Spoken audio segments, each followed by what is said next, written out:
क्या है, जैसे हमारा जो इष्ट है वो तो परमात्मा सतपुरुष कबीर साहब है।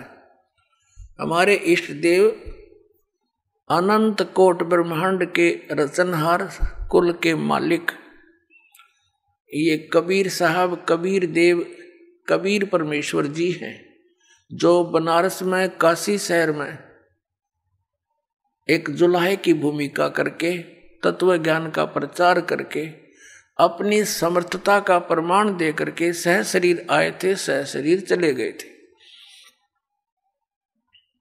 ये हमारे पूज्य इष्ट देव हैं। अब जैसे हमें जल की महिमा का पता है और जल प्राप्त करने के लिए हमने जो भी साधन अपनाने पड़ेंगे, जो साधना करेंगे, वो तो मजदूरी है, वो साधना है। और उद्देश्य क्या है? वो जल प्राप्ति है, वो हमारा उद्देश्य है। तो जो साधना में हम औजार प्रयोग करेंगे वो हमारे उपास्य नहीं है,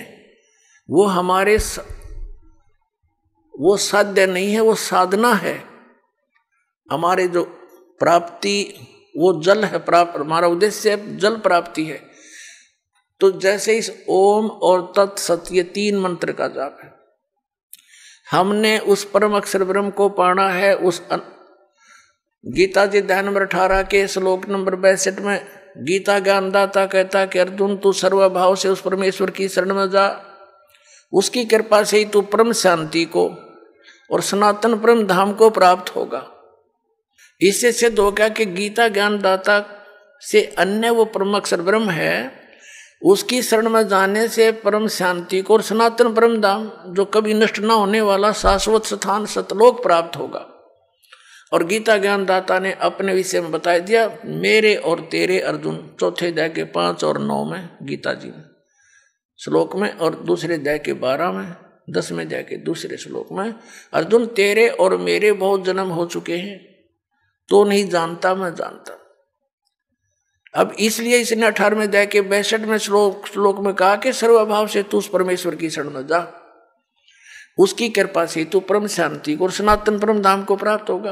गीता जी अध्याय नंबर 15 के श्लोक नंबर 4 में स्पष्ट हो गया कि तत्वदर्शी संत की प्राप्ति के उपरांत परमेश्वर के उस परम पद की खोज करनी चाहिए, जहां जाने के बाद साधक फिर लौटकर कभी संसार में नहीं आते। अकेले ओम नाम का जाप करने से इसने बता दिया क्या बेनिफिट होगा। 8वें अध्याय के 13वें श्लोक में कि इसका सेवन करेगा तो परम गति को प्राप्त होगा। ओम नाम से होने वाली वो श्री देवी भागवत में और 8वें अध्याय के 13वें श्लोक में श्रीमद् भगवद गीता ने स्पष्ट कर दिया कि वो ब्रह्म लोक में को जाएगा, वहां ब्रह्म की साधना है, और वहां गए हुए प्राणी भी लौट कर आते हैं, जन्म मृत्यु होती रहती है। अब वो साधना कौन सी है? जो परम अक्षर ब्रह्म की प्राप्ति होगी, शाश्वत स्थान प्राप्त होगा, जहां जाने के बाद फिर लौट कर कभी वापस नहीं आएंगे। वो साधना है जो दास आपको देता है, और उसका संकेत इन पवित्र सदग्रंथों में आपको दिखा दिया। अब 17वें अध्याय के 23वें श्लोक में श्रीमद् भगवद गीता में 3 मंत्र बता दिए, ओम तत्सत। ओम और तत् ये 2 अक्षर का मिलकर एक सतनाम बनता है। ओम तो सार्वजनिक है, तत् ये सांकेतिक है। परमात्मा ने कहा था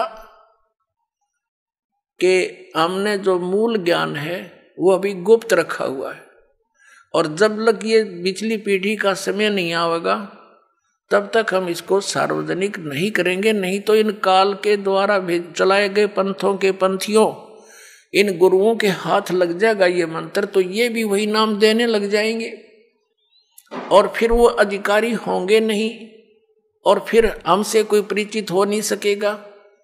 अधिकारी के बिना प्राप्त इस नाम की प्राप्ति का भी कोई लाभ नहीं। अनधिकारी से प्राप्त करके जाप करने व्यर्थ है। तो इसलिए इसको गुप्त रखा था। अब ये 2 अक्षर का मंत्र है, इसमें एक तत् है, एक ओम है। ये 2 अक्षर का मंत्र सतनाम है। अब इसका कितना काम है?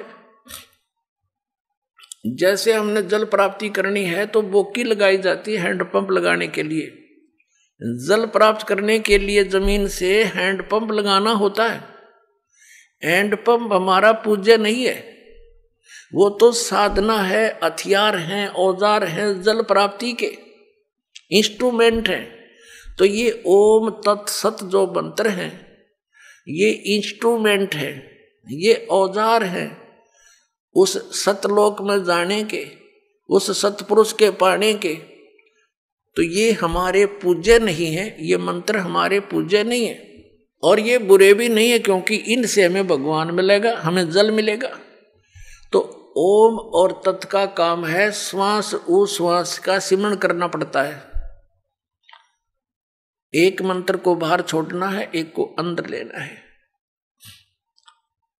तो ये समझो जैसे हम बोकी लगाते हैं पृथ्वी पर, पृथ्वी के अंदर उसको खोदते हैं, बोकी होती है लोहे की पाइप सी, और उसको मारते हैं नीचे, तीखी होती है आगे से वो, और उसमें मिट्टी भरती चली जाती है, मिट्टी को बाहर निकाल देते हैं, फिर उसको फिर मारते हैं। तो वो फिर साथ के साथ उसमें पाइप भी डाउन करते जाते हैं, लोअर करते रहते हैं।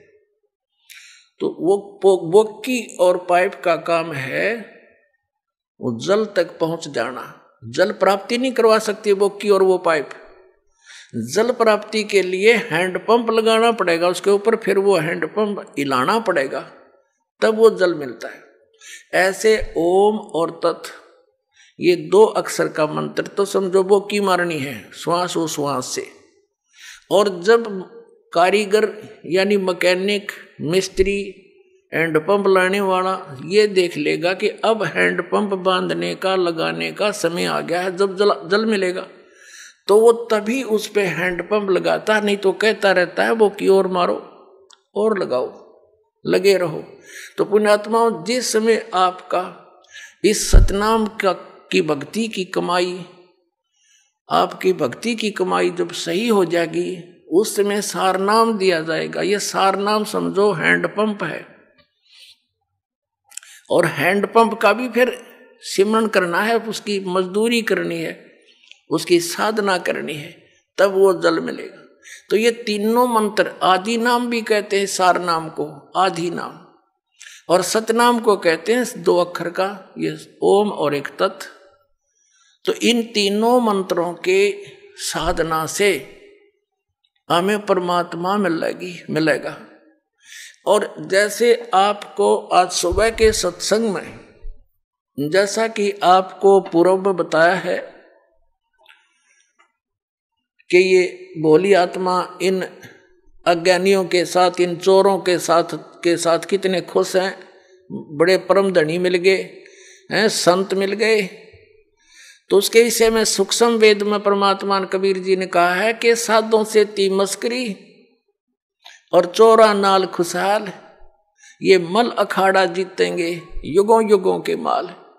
तो इविन कहते हैं चोरों नकलियों संगतों के पास तो बड़े प्रसन्न हुए बैठे हैं, और जब से इस दास ने ये मार्ग स्टार्ट किया परमेश्वर की आज्ञा से, उसी दिन से संघर्ष का सामना करना पड़ रहा है। क्रोथा कांड इसी कारण से करवा दिया अज्ञानी दुष्ट लोगों ने।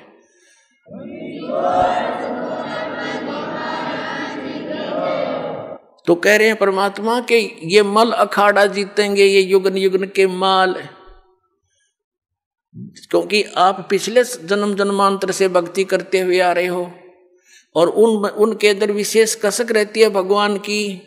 तो वो पुण्यात्मा जा फंसी इन काल के दूता के, इन राधा स्वामी धन धन सतगुरु, और ये जनोद दालेर आगरा वालेर, और ये मथुरा वाला जय गुरुदेव, ये ठाकुर जी महाराज, ये सारे के सारे काल के भेजे हुए एजेंट हैं। इन्होंने सारे दुनिया को अपने पीछे लगा लिया। अब ये पुण्यात्मा परमात्मा की चाह में लगे हुए थे, युगों युगों के माल हैं, पहलवान हैं, रेसलर हैं ये। अरे रुक नहीं सकती ये आत्मा भगवान बिना। इनके अंदर एक ऐसी प्रेरणा है पिछले संस्कारों से, और अब ये फंस गए इन काल के दूता के। वहाँ कोई भक्ति है नहीं, जोत लगवाना इन्हें बंद करवा दिया, धर्म कर्म की कोई रास्ता नहीं, कोई विधि नहीं, शास्त्रों को साधना नहीं। तो ये नास्तिक हो जाएंगे कुछ दिनों में, अगर ये मार्ग स्टार्ट ना होता भगवान वाला। तो पूरा भारतवर्ष नास्तिक हो जाता। और ये नास्तिक हो ही गए हैं, जैसे ईसाई हैं, सब मांस खावें, शराब पीवें, सिगरेट ये पीवें, कोई बाउंडेशन नहीं, और एक बार चर्च में नौकरी और चल भाई, तो ये कोई भक्ति है? यहीं तक सीमित था। कुछ दिनों के बाद ये जितने भी उन दूसरे महापुरुषों के पास चले गए, उनको परम धनी जान के अब सबकी दुर्गति हो जाएगी, थोड़े दिन में शुरू हो जाएगी, और फिर वो नास्तिक हो जाएंगे, सोचेंगे कितना भगवान नहीं है। हमने 6-6 घंटे जान लगा के देख लिया, गुरुजी तो 2.5 घंटे बताए थे। तो अब परमात्मा ने मेहर बख्श दी कि आपको ये यथार्थ भक्ति मार्ग मिल गया।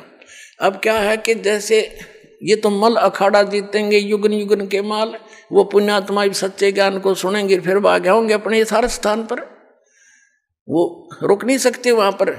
आज कोई बालक है, बाल की खाल उतार लेता है जीव, एक बार इसका समझ में आई थी का उनको परम धनी मान लिया, ये जो कहते फाइनल है। अब उन्हें का भी ना पता, ना सतनाम का पता, 500 नाम काल के जाप करवावे और बात बढ़ावे सतलोक जान की, ना उनको सतनाम का पता, ना सचखंड का पता, ना सार नाम का पता, ना सार शब्द का पता। वही सतनाम, वही सार शब्द, वही सतपुरुष, वही सतलोक, वही सचखंड। ये कोई बात हुई? सर ने पैरन के ज्ञानकार बात बनाओ सचखंड जान की।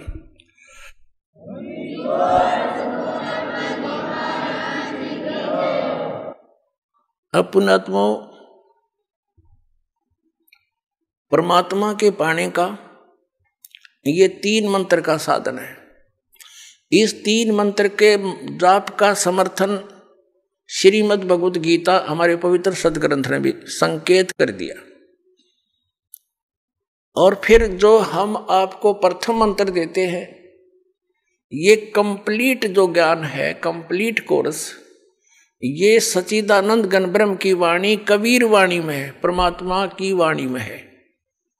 उसमें सारा कुछ लिखा हुआ है इन सब कमलों के बारे में। चक्र जो हमारे रीढ़ की हड्डी के अंदर की तरफ, ये मूल कमल, स्वाद चक्र, नाभि कमल, हृदय कमल, कंठ कमल और ऊपर त्रिकुटी कमल,